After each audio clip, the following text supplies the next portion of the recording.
Well, thanks so much for taking the time to do this. Overall, current times, as things are right now, doing well? Yeah, all good. Kids are asleep. Album's doing well. Yeah, it's good. That's all I want to hear, that everything is going good. And overall, everyone else in Evile doing all right at the moment. It's been almost 3 weeks since the release of The Unknown, your latest album, and the thoughts and feelings of listeners are pouring in. Yeah, everyone else is cool. We're all happy. Um, Overall, the majority of feedback is great. We've just got people, a few bullet belts are falling off, but it's fine. We expect it with every album. Yeah, about that. I mean, overall, then satisfied with the response because every Evile album comes with heady expectations that almost seem unfair to a degree. Yeah, to be honest, I'm used to it because every album we've released, we've sold out on. We sold out on the last album, which is completely utter speed thrash because we were apparently pandering to retro thrash. I don't know. So I take everything with a pinch of salt now with every album we do. Yeah, you can't win. And that's laughable to me because Hell Unleashed in 2021, I mean, that seemed at the time to mark a pinnacle of the Evile sound, so much so that following it up on a personal level seemed impossible, yet here we are. Yeah. Take me back to the earliest point of The Unknown, if you can, specifically your vision. Did you have one? And if so, what did it look like? I would say vision is the right word, but I'd use it loosely because we were in the studio for Hell Unleashed recording, and I think there was a pitch shifter on the guitar thing, and it knocked it down 2 frets.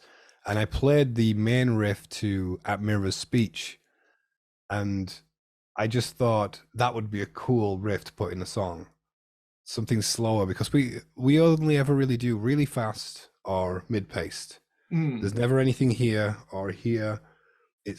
We've got so many tempos that we've never explored, so it made us open up thinking like, we've never got a song that's like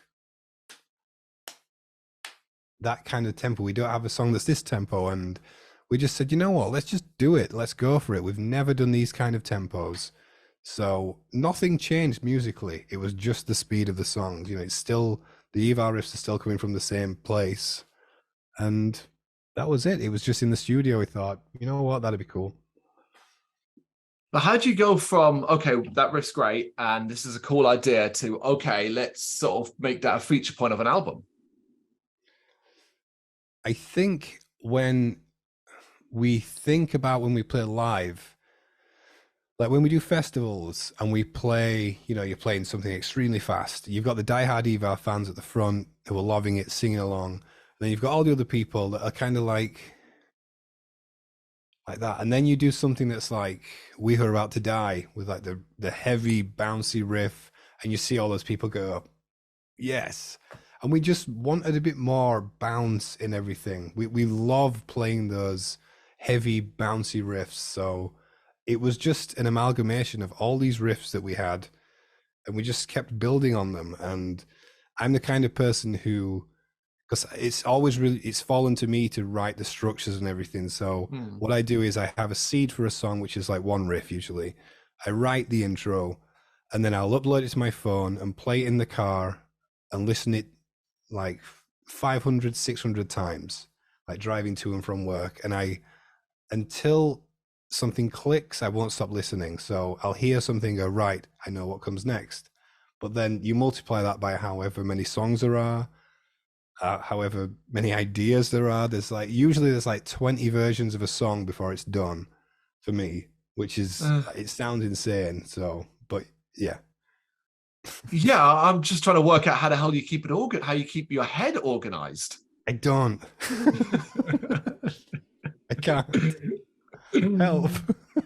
Oh, incredible. So that path then, how does that begin to change and transform as you go on? Were there any specific crossroads you came to that perhaps forced change rather than what you may have planned?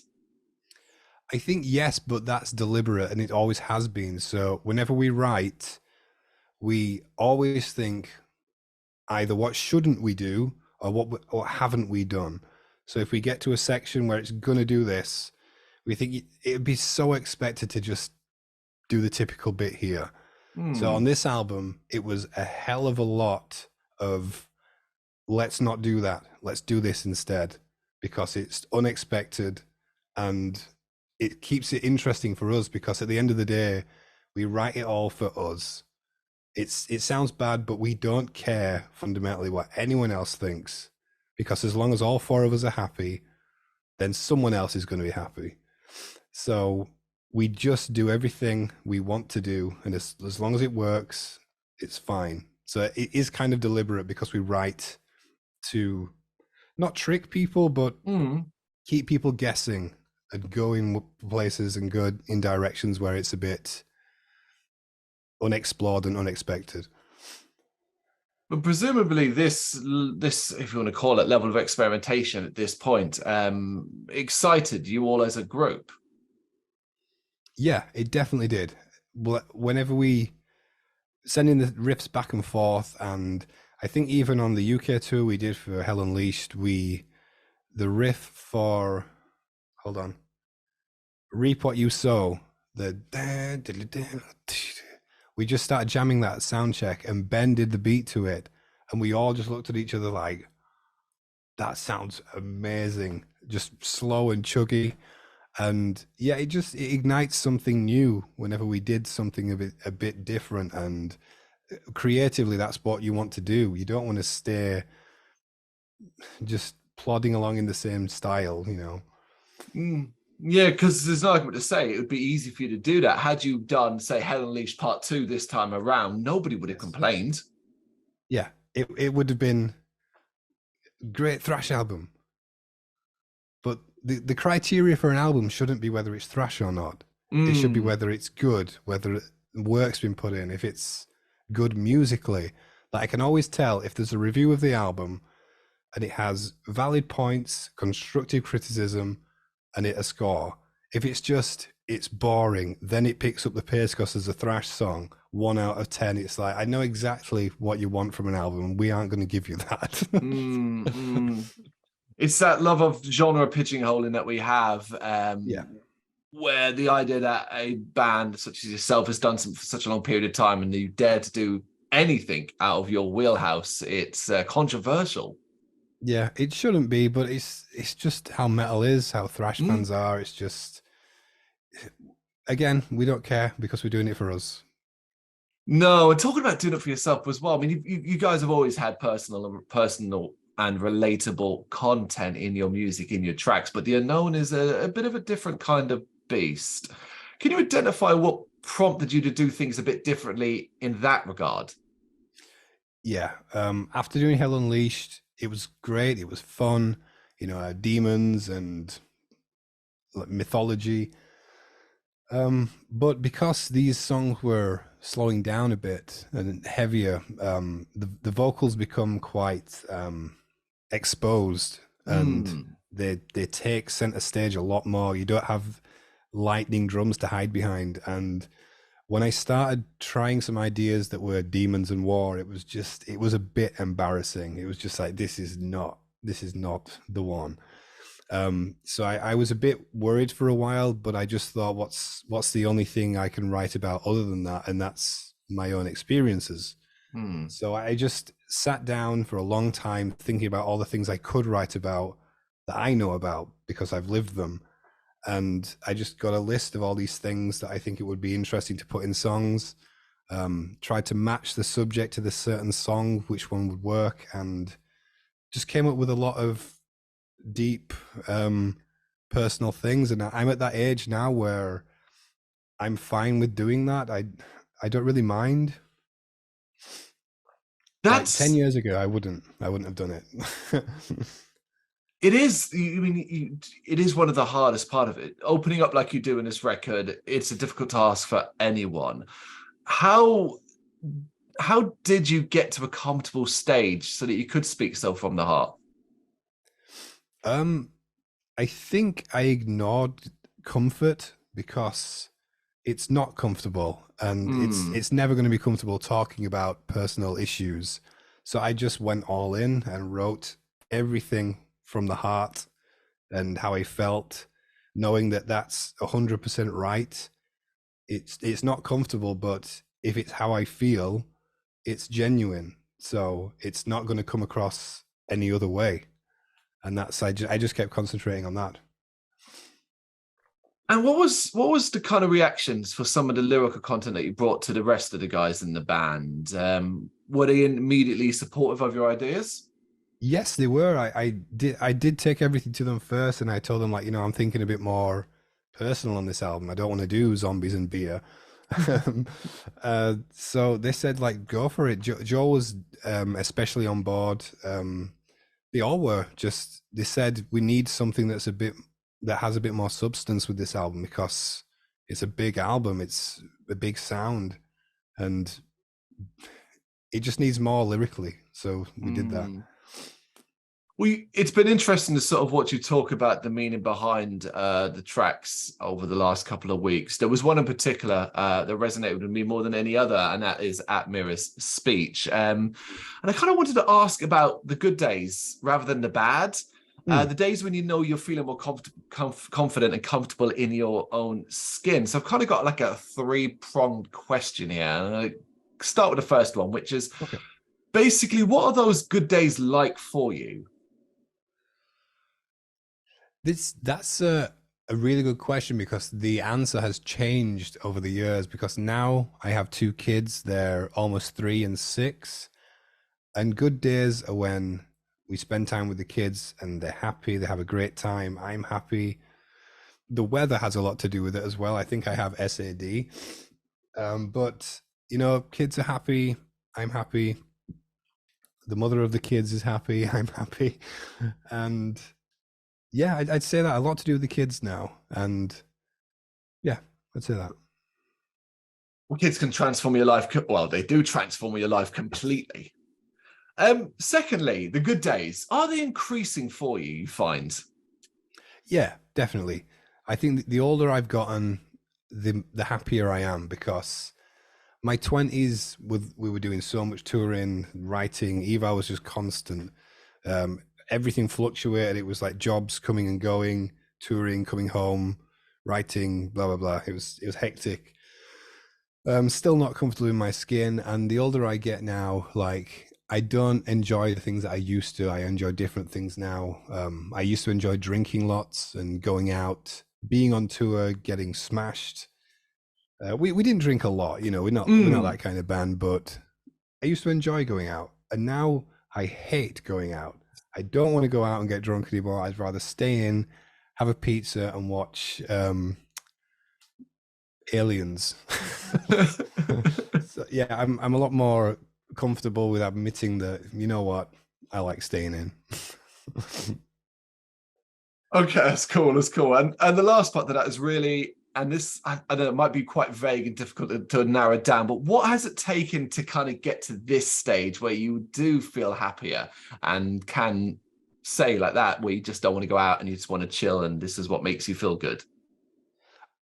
I think it's helped being in a band and having the opportunity to travel, meet people, be in front of people, even doing things like this. It's just a lot more comfortable now, and just getting older, I've just learned, because I used to say that I don't care what anyone thinks. I think everyone says that, but I used to care what people think. I really did. And now I'd say I 1 or 2% care what people think. It's just I genuinely don't care anymore. And it makes me happy to know that. Like, I hate Facebook, and whenever we post something or it goes out and a post's gone out, I don't even look at Facebook because I know it's a cesspool of shit. So there's no point looking. I do look at comments. Everyone looks at comments. I used to concentrate on the negative. I used to, 100 positive, then 1 negative. I'd concentrate on that and be like, ah. And now I just skim and say, yeah, it's generally good. Cool. And it just doesn't affect me anymore. That's the dream, that you can be in that state of mind. You're absolutely right. We all would love to be able to say we don't care what everyone thinks and so on, but most of the time we're lying to ourselves. So if you can get to that state of mind, fantastic. Yeah, a bit. I do a bit, but it's not like it used to be. Nothing like that. Going back to the unknown then, what was one of the most challenging aspects of working on it for you? I think the most challenging was my vocals, because I went from I've always been able to sing. I can melodically sing really well, but I couldn't do it healthily. So, I could taste blood when I'd sing and all that. And this time around, I really had to get my style and my vocal health in check. And Melissa Cross really helped a lot. I had a bit more help from other people like Mark Cardavox and my brain's gone blank, but yeah. And my challenge was recording the vocals and keeping it consistent, because one day you can have a cold, the next day you can just feel a bit under the weather, and that is the challenge for me. So a lot of the times it was doing a take or doing some takes when I feel better, and then just trying to place it here and there. And I think I've still got a long way to come vocally, but I got to a point where I was happy and I was confident with what I could do. And it just took a lot of time. So there was times I was like, I can't do the vocals on this song yet, just because I haven't got it yet. I haven't figured it out yet. So it was a struggle, but I'm glad I had the struggle, because I learned from it. Something that you continue to now to build up the strength that you've got in your voice and build up the muscle memory and so on. Yeah. I learned so much from Melissa that I had no idea you could do with your voice. Like when you take a deep breath and your belly comes out,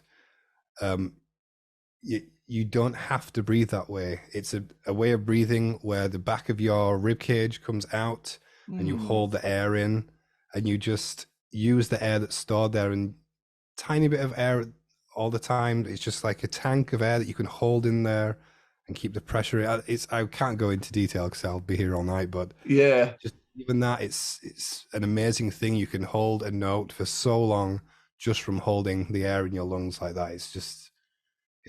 She's really helped. Positives out of a challenge. I love it. Yeah. And sticking with positives then, the flip side of that is, what is something that you loved more than anything else about creating this album? Something I loved about the album? Creating it. Yeah. I loved when we were in the studio and Ben was doing the drums, because the good thing about Ben is he's not a drummer that will be 100% the same every single time and technical and perfect. Like every take Ben does isn't the same, because he just plays it, and however he feels at that time, it will come out. And I really like that, because when Ben plays, you, not in a bad way, but you don't know what he's going to do. So at times there's parts of gold where he'll do something like, okay, that works. And it was a really good process, because I think he did the whole album in, I want to say 3 days. I think he just bashed it out, and it was just like, okay, I guess the drums are done. So yeah, doing the drums was really fun. But having Adam in the studio as well was really cool, because he couldn't really do Hell Unleashed. But this time around was cool, yeah. I love that you're still so in awe of your bandmates' abilities and what they can still surprise you with. Oh, don't get me wrong, there's a lot of shit. No, Ben's great. I think he's a really underrated drummer. He's unlike any drummer. He really is. Incredible. Over time, I guess the hope and dream is, of course, that you will grow as an artist and as a musician, and of course that has obviously happened with you. But just as importantly is growing as a person. It's something as equally as important. In your life, can you identify what has made you the person you are today? And is there something specific you can point at and be grateful, I guess, for its effect on you? Um, I think one would be um, the mother to my kids. She taught me so much um, that I think being in a band for so long and living that kind of my priorities were in the band. Hmm. That I missed out on learning a lot of about normal life, and she helped me so much. And then on top of that, having kids has really opened my eyes to what's actually important in life. And beyond that, just getting up in the morning and going instead of moping or staying in bed. Because growing up, I would get quite depressed, and a lot of that was due to not doing anything and Hmm. staying in bed and just festering basically. So getting up and going, I've learned that just the alarm goes off, get up, go, and then you're up. And that really helped me get up. I used to work 12-hour shifts, 6 days on, 2 days off, and I'd get up at 4 to get there at 7, work till 7 p.m., get home at like 9, sleep, get up at 4. And I do that for a long time. And Hmm. that really kicked me into gear in terms of my approach to life. So you're still very, very good at self-motivating yourself. Yes. I mean, everyone has the few days where you wake up and go, oh my God, I don't want to get out of bed. Yeah. I got about 3 hours sleep because I had a child kicking me. But yeah. Once upon a time, you no doubt would have had a number of your favorite reasons or favorite things that you loved about being in Evile, but I kind of want to get your thoughts now, like this, right this very moment in the current state of Evile with the new album out. What would you point at and say is your favorite thing about being in Evile? Playing live, I would Yeah. say. Obviously writing's great. The band are great. We get along really well. It's a lot more positive now, the atmosphere in the band. Um, but yeah, playing is the highlight. I think it's the goal for us. We mostly hate the traveling. You know, it gets very tedious and waiting in airports and delayed flights and long drives. But the playing is all worth it. So I still have the same excitement. I don't get nervous. I just love getting out there and I have fun. And Mm, it's the best thing about the band. that's fantastic. Do you still have some places on your bucket list that you'd like to be able to tick off one day? Yeah, South America. We've played Colombia. We played Rock Al Park there, Mm. but we flew in, played, and left. I would love to play over there more. Australia, Japan. In fact, on my screen, I've got an email open about possibly playing Japan. So as soon as this ends, I'm going to email the guy back. But um, yeah, well, everywhere we've been, we want to go again. You know, like Yeah. Scandinavia, we haven't been back there in a long time since I think since Mike passed away. We haven't been back, and I might be wrong there, but I'm not sure. Yeah, everywhere. We want to get back to everywhere. Yeah, and I think everyone wants to hear these new songs played live as well in conjunction with, your historic Evolve stuff from Hell Unleashed, and now to see how these songs, how you're going to fit them in and mix up this faster and slower tempo stuff. Yeah, Mm. have you got an idea of how your set lists are going to go? Yes, well, I think people forget that we've got 6 albums worth of material, and if you listen through it, we have slow, heavy stuff. We Yeah. have ballads. People are like, "Oh, you've done a ballad, you've sold out." We've got 3 ballads now. We've got In Memoriam and Tomb and Cult. Like when we released Five Serpents' Teeth, we sold out, Yeah. and Cult was the Enter Sandman of the time, and it's just we know how to do peaks and valleys in our set list. So we know where to put We Are About to Die. We know where to put Thrasher. Um, so yeah, we're pretty good at fitting the new songs in because we know if we do Hell Unleashed here, The Unknown will go real well after that because it's Yeah. just light and shade. It works. Yeah, I weighed that question. I already knew the answer. I've seen you guys perform live many times over the years, from short festival runs where you just got to knock them out as quick as possible to your own headline shows.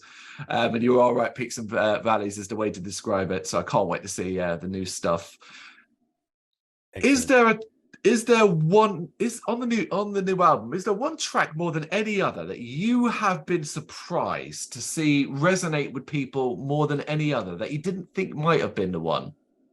At Mirror Speech, I've been getting messages, not posts, not comments. I've been getting messages direct, just saying like, "Thank you for that song." I also have the same problem. I'm not confident. I don't like the way I look, and not that it's good to get those messages, but it's great that it's resonated with people. It's meant something to them. Like, the goal wasn't to be like, I hope you hear this and feel like this. It's happened to be a byproduct of doing that, and it's great that people are resonating with it. So yeah, At Mirror Speech has definitely been the one that's like, I didn't expect that one to be. I kind of, its place on the album, I think it was kind of an unconscious hiding it in a way. Like, it's very personal, so I want to kind of put it here in the track listing, not track 1 or 2, you know, but you can't really hide from it when it's out there. Oh, it's amazing that that's the one. And we got to kind of look into the future here a bit. In, say, 6 months' time or 12 months' time, and you look back on The Unknown, what would you like to feel about it when it comes to its success? What would you like to look at and say, okay, that was a successful album because of this reason? I'd say just that a lot of people enjoyed it, and when we play it, people enjoy it live, because again, we don't have a goal when we're writing an album other than us being happy about it. But when other people are as happy with it as we are, that is the unintentional goal. It's like, wow, they love it. It's great. They're singing the songs back to us, and yeah, I just like it to be enjoyed. And if people do still enjoy it, then I think we'll be happy, because the thing I find with Evile albums, I get a lot of people saying it took 2 or 3 listens and now I love it. Like, I think Evile albums need that. I don't know why. Maybe it's because I spend 1,800 times listening to the song until it's done. But yeah, I get that a lot. Like, I've listened to it 2 or 3 times now and it's my favorite album, kind of thing. Yeah, I mean, the idea is, you would hope in most circumstances people give any album more than one go just to try and unpick some of the detail and catch stuff you miss on the first time around. So any grower like that is always fantastic. But of course, as well, sales would be wonderful, because more sales means you get to tour and go to these places that you want to bloody go to.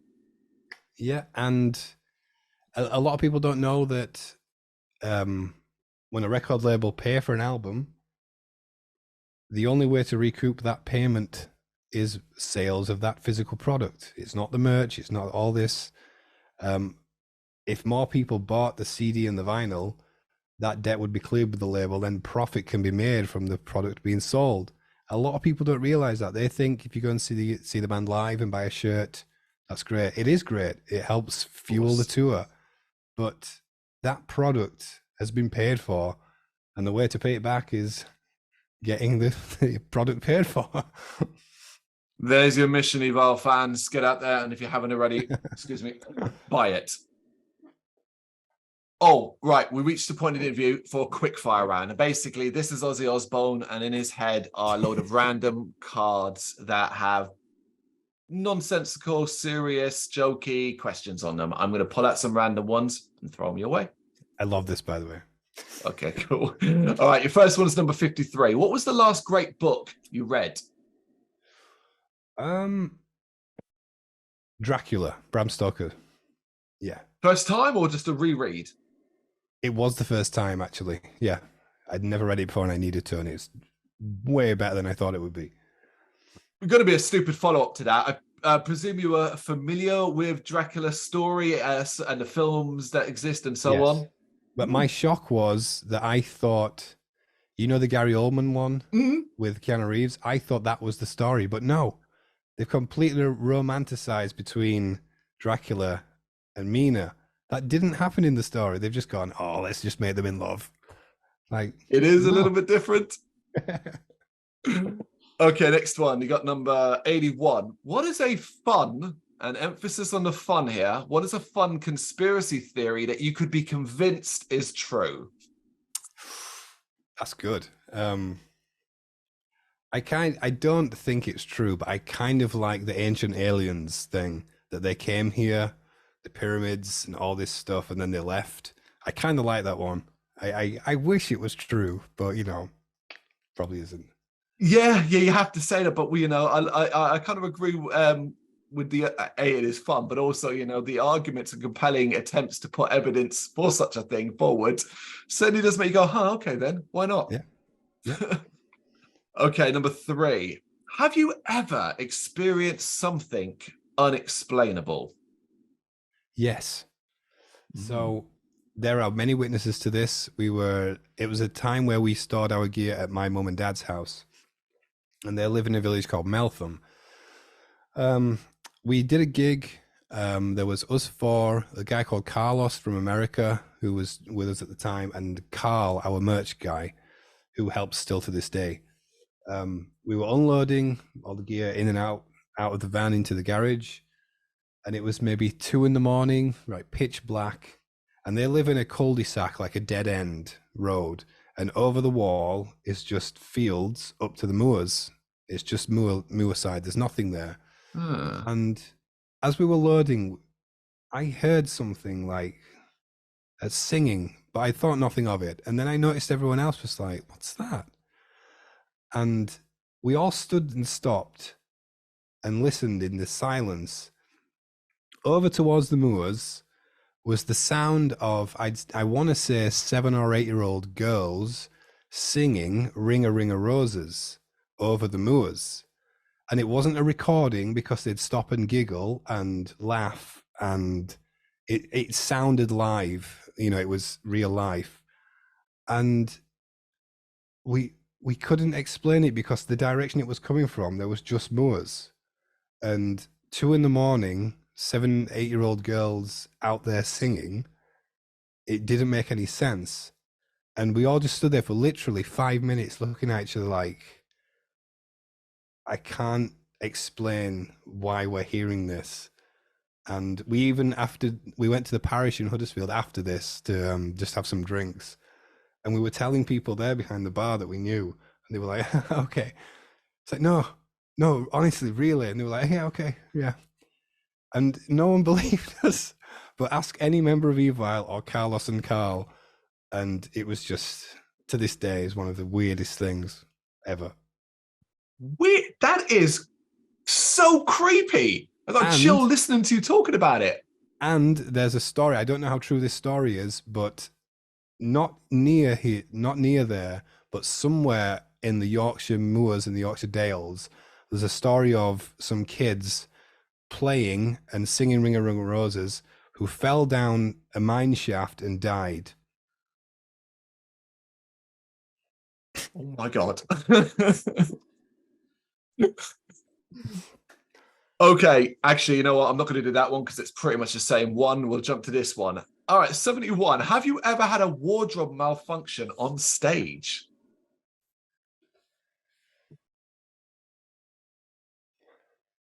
Have you ever Janet Jacksoned it? No, I don't think I have.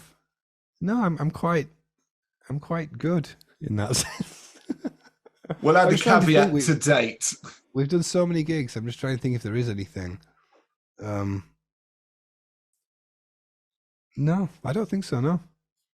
Good, and it's a to-date one. Fingers crossed you never do. I will do one more then.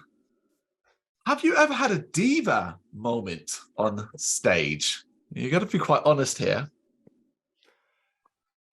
No, I think we've always been completely not taking ourselves seriously. We're always self-deprecating, and I no, no, I don't think so. The only diva moment I remember wasn't from me; it was from my brother. Oh yeah. We played somewhere in America. I can't remember. One song or two songs into the set, he broke a string, and he left the stage and never came back. We were just like, I think I did some vocals actually, which was interesting. But yeah, if I had a bit more time, I might remember something where I might have been a bit of a dick. But I'm only a dick when it's justified. So right. So there would have been a good reason. Yeah, I can't think. Oh, not on the spot. Like, can we do one more? I love this. All right. Yeah, absolutely. That one. Let me pull out this one then. 64. What is the most absurd thing on your rider?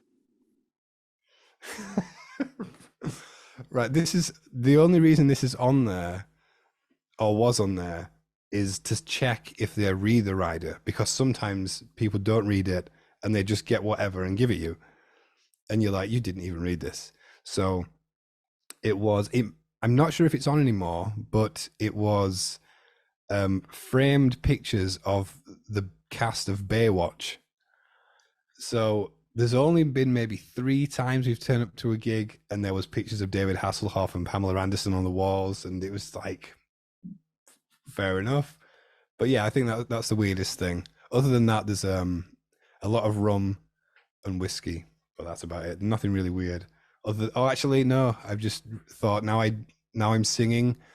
I have a lot of stuff on there like decaf green tea and watermelon for acid reflux and just loads of stupid little things like that.